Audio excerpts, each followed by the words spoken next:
Est-ce que ça t'est déjà arrivé de cocher toutes les cases de la réussite et pourtant te sentir complètement vide à l'intérieur?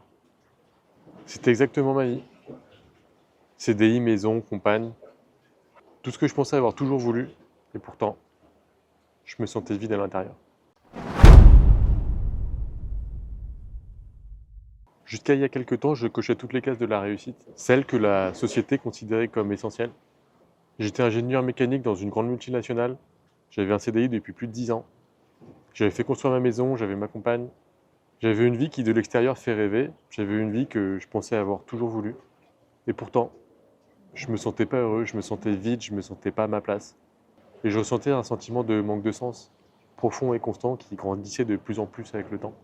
Je voulais des changements, je voulais de gros changements, je voulais changer de vie, mais j'avais peur. Peur de quitter mon CDI, peur de quitter ma maison, peur de quitter cette stabilité que j'avais construite tout autour de moi, peur de me retrouver sans rien, peur de ne pas réussir à changer de vie, de regretter tout le reste de ma vie, la vie que j'ai abandonnée parce que j'ai pas réussi à construire la nouvelle. Du coup, pendant plusieurs années, j'ai continué comme ça, à rester prisonnier de la vie, de la routine que je m'étais construite, mais qui ne me convenait pas. En 2021, c'est là que j'ai eu le déclic. Fin 2020, pendant plusieurs mois, j'ai bossé entre 10 et 12 heures par jour. Et en tant que cadre, on n'a pas d'heures sup. Et la seule récompense que j'ai eue à la suite de ces nombreuses heures supplémentaires, c'était une petite prime de 300 euros. C'est là que j'ai vraiment compris que je ne pouvais pas continuer comme ça indéfiniment. Et c'est là que j'ai décidé de changer, pour de vrai cette fois. Du coup, je me suis dit que si je voulais des résultats différents, il fallait que je fasse des choses différentes, des choses que je n'avais jamais fait encore jusque-là. Du coup, c'est à ce moment-là que j'ai décidé d'investir en moi. Et aussi, je me suis tourné vers un domaine que je considérais comme un peu du bullshit quelques temps encore auparavant, c'est-à-dire le développement personnel. Mon objectif étant de mieux me comprendre, de mieux gérer mes émotions, d'apprendre à mieux me connaître, et en étant honnête, de donner du sens à ma vie. Ça me paraissait quand même intéressant de travailler sur le développement personnel. Du coup, j'ai retiré l'étiquette bullshit que je lui associais et je m'y suis vraiment mis.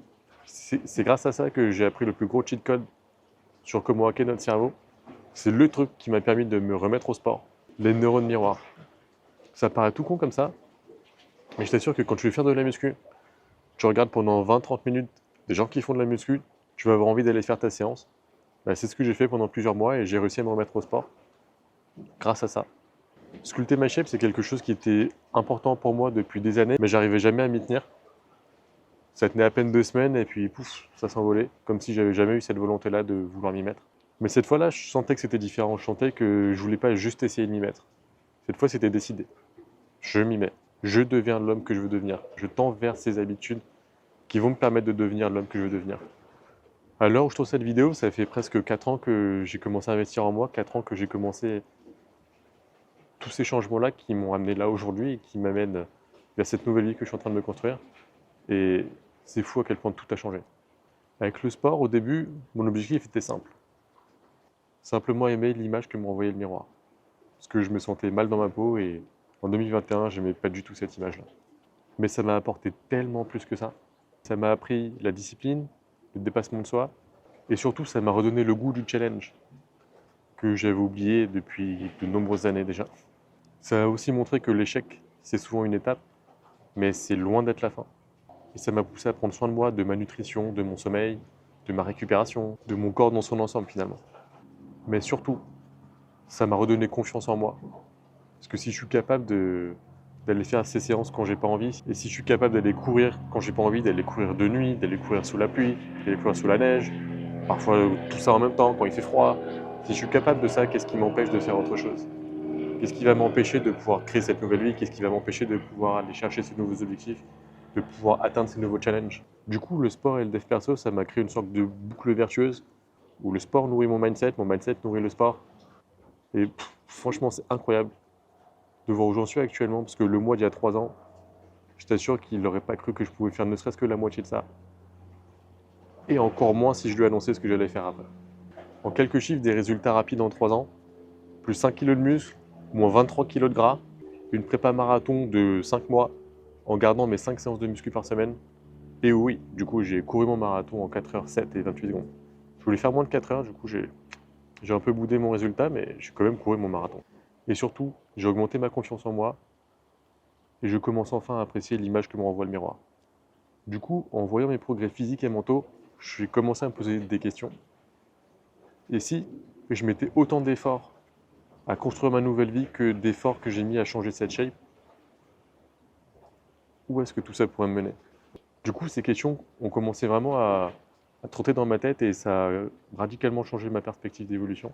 Je sais que j'ai encore beaucoup de chemin à parcourir pour me construire cette vie qui m'attire. Devenir l'homme que je veux être, c'est plus un processus qu'une finalité. Et un pas à la fois, un changement à la fois, je suis en train de construire tout ça. Et ma prochaine étape, c'est de changer de vie. Pour le moment, j'ai créé mon compte Insta, j'ai créé cette chaîne YouTube où je suis actuellement en train de te faire une vidéo. J'ai fait des voyages en solitaire à l'autre bout du monde, là où il y a quelques années, ne serait-ce qu'aller au cinéma tout seul, c'était compliqué. J'ai vendu ma maison qui représentait mon rêve de gosse, qui était mon bébé, parce que je l'ai fait construire. J'ai osé quitter mon CDI qui représentait toute cette stabilité pour moi. Et je suis en train de construire mon accompagnement de coaching en ligne pour pouvoir accompagner des personnes à reprendre leur vie en main comme j'ai pu le faire. Il y a 3 ans, si on m'avait dit tout ça, jamais j'aurais cru que j'aurais été capable de faire tout ça. Et pourtant, j'en suis là aujourd'hui. Et si tu veux suivre toutes mes aventures, n'hésite pas à t'abonner parce que je t'assure que c'est que le début. Et la semaine prochaine, je te partagerai tous les challenges et objectifs que je me suis fixés pour arriver à construire cette nouvelle vie. D'ici là, prends soin de toi et surtout n'oublie pas ta vie, ton esprit et tes limites. Ciao!